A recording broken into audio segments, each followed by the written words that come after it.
And we are live, people. We are live. Welcome back to the channel. Welcome back to Chosen Wisdom Football. I hope you guys are having an amazing time. I hope you guys had fun. I hope we had fun watching the 4-1 win against Bournemouth in the early hours of the morning, guys. It was a good performance.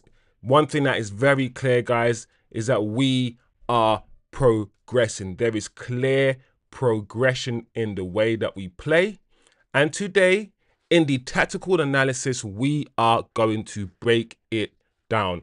We are going to look at what we did right yesterday, what we did right as a team, and how we are improving very, very slowly, incrementally under Ruben Amorim, guys. So, as usual, guys, before we get into this analysis, please smash a like. It's a brand new channel.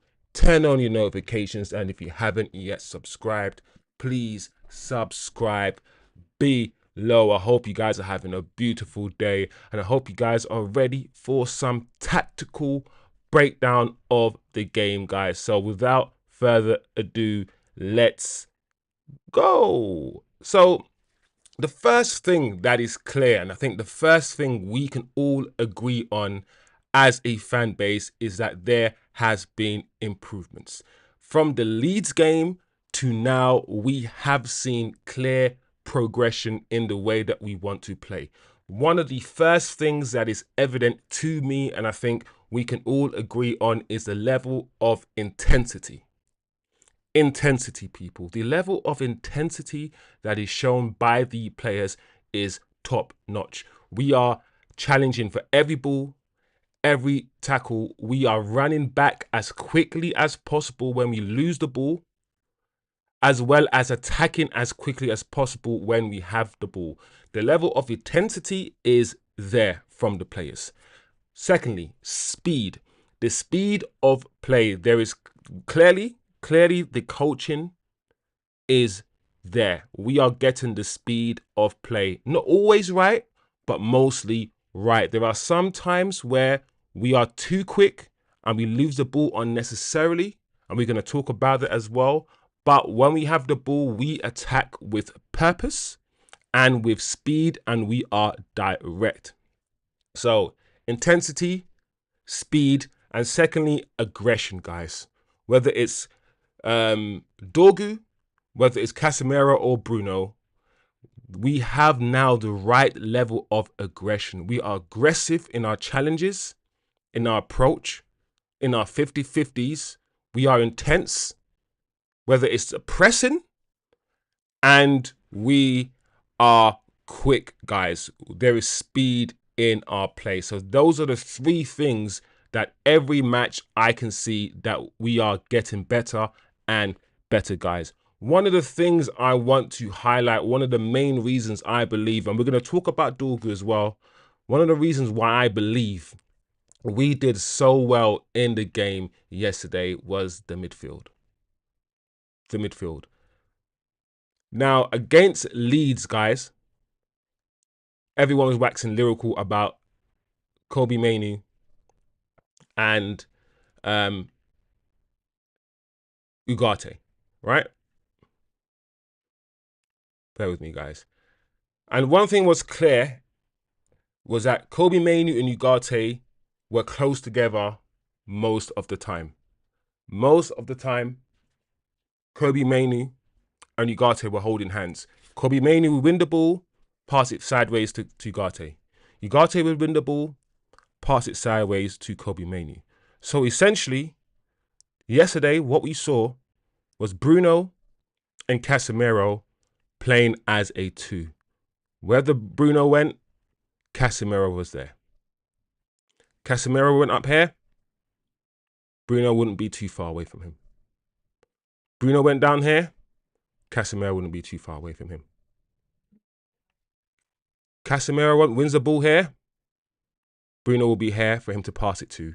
These two, unlike before, Bruno used to just do this. Bruno would go anywhere he wanted, while Casemiro was standing in, would be able to stand or forced to monitor and marshal the midfield by himself, while Bruno, and the manager has said this, his lack of discipline and his lack of trust in his players means he's going where the ball is. He's attracted to the ball. And that leaves Casemiro by himself. No, not against Bournemouth. Against Bournemouth, we saw these two, just like Dorgu and, sorry, not like Dorgu, just like Ugarte and Kobe, working in a pair. And I think this is how the double pivot has to operate.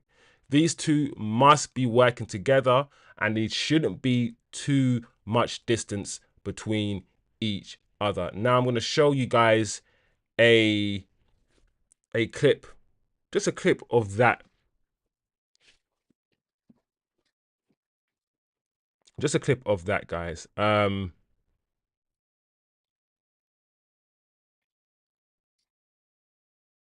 with me. So, as you guys can see, this picture here is when Casemiro lost the ball, right? And I think this is a clear evidence of, one, every single player you can see on screen is trying to get back. We are working hard, people, and working very hard as a team. Everyone is facing their own goal, trying to not just jog back, trying to sprint back. Secondly, Casemiro just lost the ball there. Just lost the ball. But where's Bruno? Bruno's right here. The distance between these two midfielders isn't that great. Bruno's not up here. He's quite close to Casemiro. That's important, guys. That's very, very important. Another picture that I want to show you guys is this one. The same move. Lenny Euro manages to win the ball. But once again, guys, where is Casemiro and where's Bruno? Casemiro is here. Bruno is here. This distance like this, beautiful. Beautiful. One of the reasons why we worked so well against West Ham, these two were wolves. They were Rottweilers. They were everywhere together, and they were in pairs.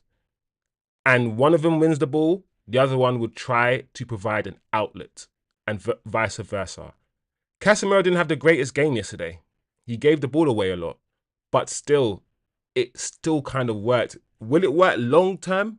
Is this going to be the midfield pair for the next year? No. Casemiro still, for me, doesn't have the legs required to play in this position. But it worked yesterday because of the distance and space between them. Once again, another picture. Where's Casemiro? Here. And where's Bruno? Here.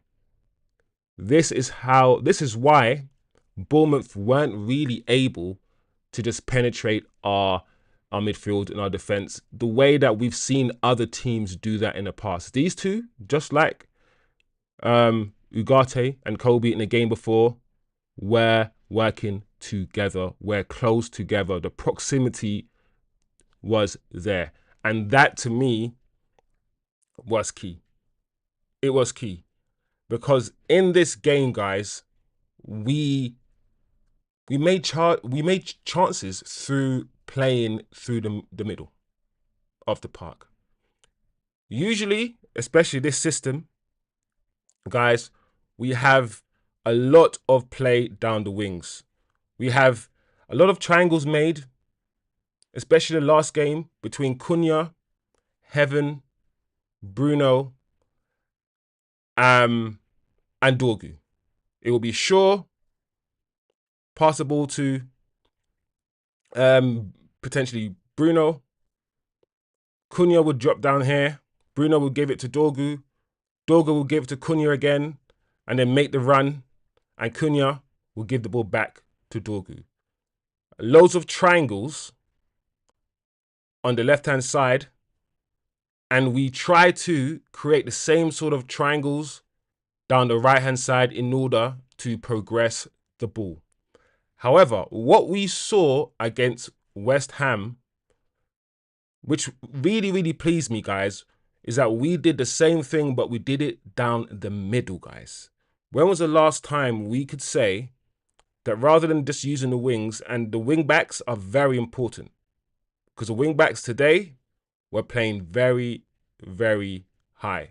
Maybe not Diallo as much, but definitely Dorgu were playing very, very high. And the one thing that was clear was that we moved the ball quickly, but we moved the ball down the middle. And the reason we were able to do that was, well, not all the reason, but one of the reasons was Diallo. Ahmad Diallo, he drifted in field, guys, so many times, especially in the first half. He was occupying this position. So if you're a defender, you've got no choice but to either come with him or stay where you are here. Ahmad drifting here in field created more overloads in the middle of the park. And if you watch the game back, guys, we saw the same types of triangles that we did down the wings. We saw it down the middle. We saw Euro give it to Cass. Cass bounce it off Diallo. Diallo bounce it off Mount, and then Mount to Højlund. We saw similar patterns like this down the middle. Or it could be Mount here, could be Ahmad there, could be Bruno there.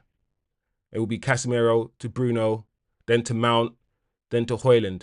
And if you watch Sporting Lisbon, Amorim's previous teams, he likes the 210s not just to stay wide, but the 210s to come in field.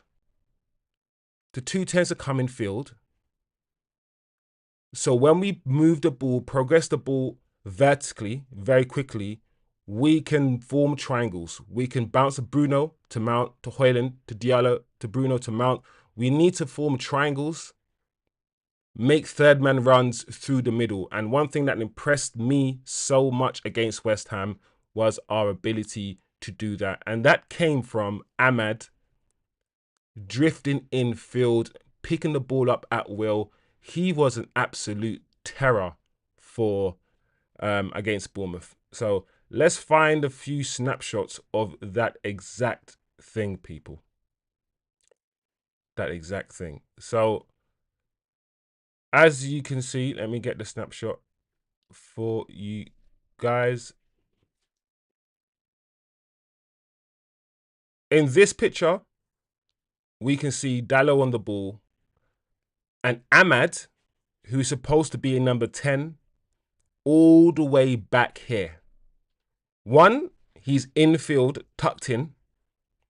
And secondly, he's very, very deep. And this channel here, back and forward, is where him and on the other side, Cunha or Mason Mount need to operate. They need to be running back, dropping deep into these positions, like Cunha does, to receive the ball with the back to goal and maybe turning with the ball. The defender doesn't want to go back with Ahmad, Cunha there, and the defender doesn't want to go back with Ahmad there. That's why Ahmad is unmarked. Get the ball to our better players and we will be all right. I enjoy the fact that, yes, he's a 10 and he was playing as a 10, Ahmad, but not only was he coming in field into this area, he was dropping back into, dropping back into this area. No one's near him. He's got twinkle toes and he was affecting the game. The one thing I said about Ahmad last season when he played in number 10 role, if you're not scoring, at least affect the game. And Ahmad, with his movements, with the fact that he was joining the middle of the park, creating overloads in the middle, creating third man runs in the middle of the park, he had a great game. He had a great game doing that today. Another example of this, as you can see, that is Ahmad in the middle of the park, drifting in field from the number 10 position. He technically is in the 10 position, but he is in the center of the park. No one around him, in open space. This is what we want to see. One of the main gripes I had, guys, is the fact that our players stay in position, they stick to their positions, and they don't know when to move into open space. Listen, I know that you are a right wing back, a left wing back, whatever position you play. But if you can see open space and there is space for you to attack, attack the space. Use the space. Ahmad could easily be holding his position wide, like Garnacho would do.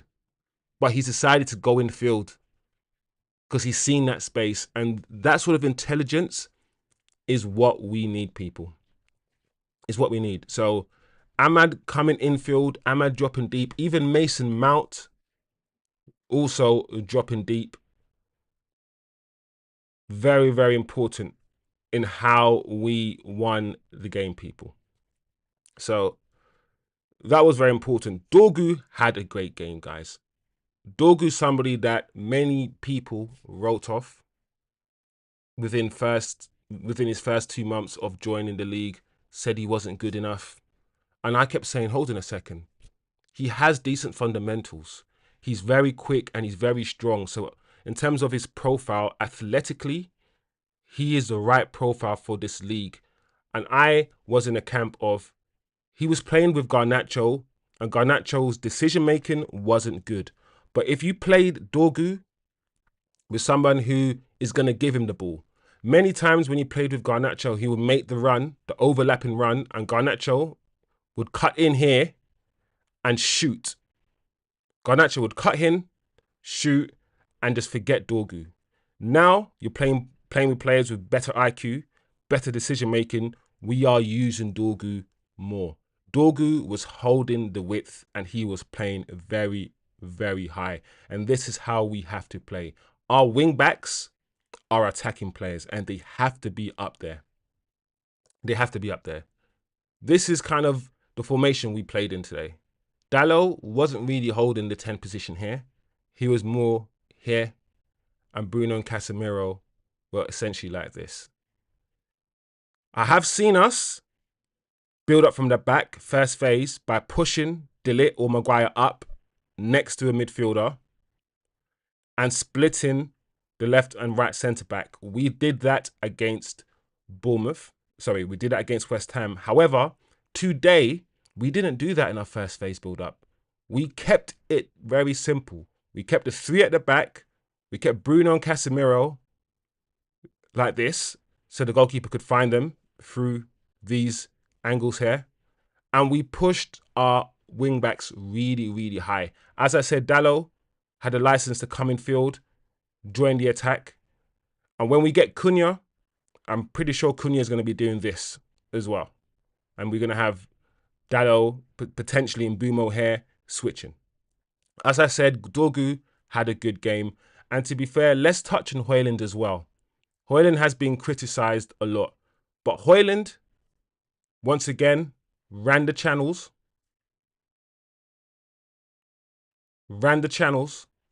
held the ball up, and most importantly, he was able to bounce the ball back to Mount, bounce the ball back to Diallo, which once again created more opportunities for us to pass down the middle, for us to, you know, use our speed in our passing and make triangles, bounce the ball off each other down the middle. Listen, it wasn't perfect, guys. It wasn't perfect, but we can see what the manager is trying to do. Some of the accuracy in our passing wasn't great.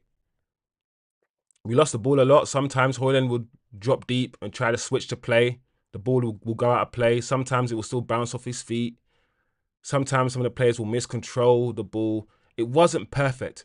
But today, attacking down the middle, seeing some triangles between the players down the middle, seeing the players attack space when needed, seeing Diallo move into space, using his IQ rather than staying out here. It was good to watch, guys. It was good to watch. Dorgu's, his cross for the opening goal, Højlund's header, a beautiful goal. Beautiful goal. Dorgu's second goal, Dorgu's actual goal, because he got a goal and assist. Beautiful again. Mason Mount was alive. Dorgu, listen, anyone else playing, if that was Garnacho maybe or someone else, we don't score. Dorgu once again making that run, playing very high. Mason Mount doing a simple ball, clipping it over the top. But Dorgu's strength, guys, his strength and his speed was immense in that goal. Great performance by Dorgu. I was happy with Diallo. Listen, even Højlund put in a shift. The midfielders, I mean, Casemiro didn't have his great game, but they worked together as a pair. The defense really didn't have much to do. Lenny Euro and, of course, Luke Shaw have the license to move forward and to burst through the midfield. Lenny Euro did that bit more than Luke Shaw did. But overall, guys, a really good performance. We are making progress. And if pre-season is just about seeing shapes, seeing tactics, seeing coaching come to life, then we are making progress. And that's all we want. All we want as a fan base is to see that the manager is implementing things. And maybe he's right. He did say he wishes he had a whole week's worth of training. Don't forget, guys, these are the same players. There's no new signings in this 11. These are the same players that led us to 15th in the league. And yes, it's only pre-season. Let's not get carried away. But what we saw was an improvement. And if we keep improving, then I'm pretty sure that top 6 is attainable, guys. Is attainable. So, 1 second.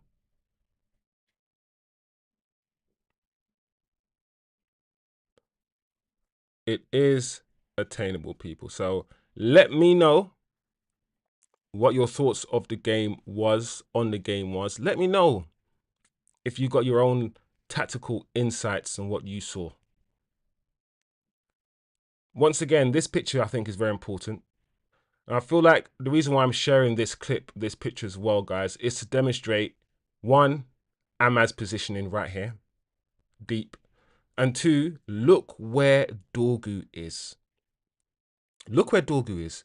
Dorgu is the left wing back. He should be over here. Over here. He started the move and he ran all the way here. He's not thinking about staying in his position, being rigid, being fixed. He's moved into space because he's seen that this space is available. Smart thinking, footballing IQ. Yes, you are left wing back, but it doesn't mean you can't move into a space to optimize the play. And this is where Dorgu is. And Ahmad does find him. He does a disguised pass infield. We should have probably made more of this opportunity, but we didn't. But this is a good example of us moving into space and doing the right thing and not being rigid. Ahmad not being rigid. Dorgu not being rigid. If you see the space, drive into it. Very, very good. Very, very good yesterday, guys. There's a lot of positives to take from yesterday on a tactical standpoint. We are making progress, people. And listen, we're not the best team. Let's not get overexcited. But from what we can see, from the Leeds game to now, I think we are ready for the start of the league. Let me know, guys. As usual, please comment below. Let me know your thoughts of this tactical breakdown. Let me know if you agree or disagree. I haven't included everything in this tactical analysis, just some of the main points I think is valuable for you guys going forward. Please, as usual, like, share, and subscribe. It's a new channel and every bit of interaction matters. These videos do take a long time to make. So, and I'm also live as well doing this analysis, which is not easy, guys. So please, every bit of support helps the channel. It's been a great analysis. Hopefully we'll be back, I think on Saturday or Sunday with the, Everton game, I believe, and the analysis of the Everton game. Big up yourselves, and I will see you guys next time.